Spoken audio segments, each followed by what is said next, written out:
देखो, आज का जो क्लास है इसमें सबसे पहले हम जानेंगे फोकस दूरी के बारे में। किसके बारे में? फोकस दूरी।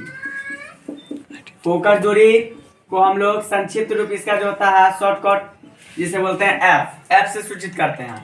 फोकस दूरी को किससे? एफ से। और एक होता है वक्रता त्रिज्या। क्या होता है? वक्रता त्रिज्या। तो वक्रता त्रिज्या को हम लोग आर से सूचित करते हैं, बड़ी आर से। ठीक है, इसके लिए सूत्रमाला यानी फॉर्मूला बेसिस टाइप होता है। चलिए यहाँ ध्यान दीजिएगा, एफ का फॉर्मूला होता है r/2। ठीक है, दूसरा फॉर्मूला आप कह सकते हैं r बराबर 2f।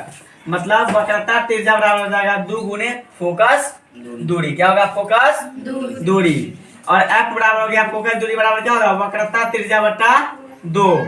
फिर अगला क्वेश्चन, अगला जो है फॉर्मूला है 1/v + 1/u बराबर 1/f, जो कि दर्पण का सूत्र है। किसका सूत्र है? दर्पण का सूत्र है। अगला फॉर्मूला है 1/v - 1/u बराबर 1/f, जो कि लेंस का सूत्र है। किसका सूत्र है? लेंस का। आज के क्लास में हम लोग सीखेंगे कि फोकस दूरी किस प्रकार हम निकाल सकते हैं। ठीक है, या वक्रता त्रिज्या जो होता है वह किस प्रकार हम लोग निकाल सकते हैं।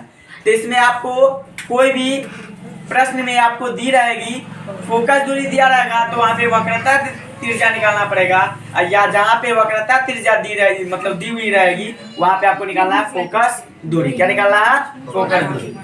तो वक्रता त्रिज्या r बराबर दिया गया 36। कितना दिया गया? 36 cm मतलब सेंटीमीटर।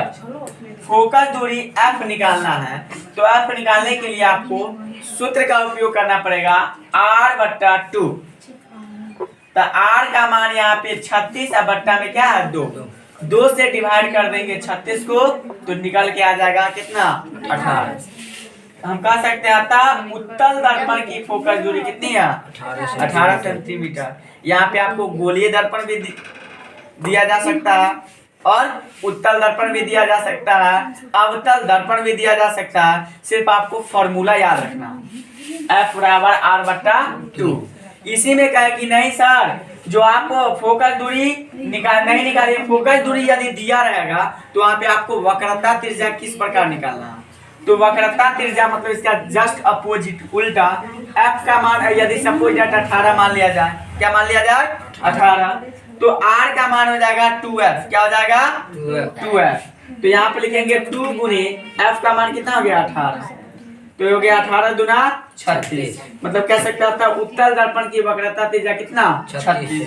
इस प्रकार से आप f का मान 24 रख सकते हैं, f का मान 36 रख सकते हैं, f का मान 12 रख सकते हैं, f का मान 10 रख सकते हैं। मतलब कोई भी मान दे करके आप सिर्फ सूत्र का उपयोग करके वक्रता त्रिज्या चाहे तो वक्रता त्रिज्या निकाल सकते हैं, और फोकस दूरी चाहे तो फोकस दूरी निकाल सकते हैं। फोकस दूरी निकालने के लिए याद रखिएगा वक्रता त्रिज्या जरूरी है। क्या जरूरी है? वक्रता त्रिज्या। ठीक है, अगर आपको फोकस दूरी निकालनी है तो, ठीक है, यदि आपको वक्रता त्रिज्या निकालनी है तो उसके लिए फोकस दूरी का मान जरूरी है। दोनों में से किसी एक का मान पता रहेगा तब जाकर के आप कोई एक मान निकाल सकते हैं। ठीक है, चलो नोट कर लीजिए।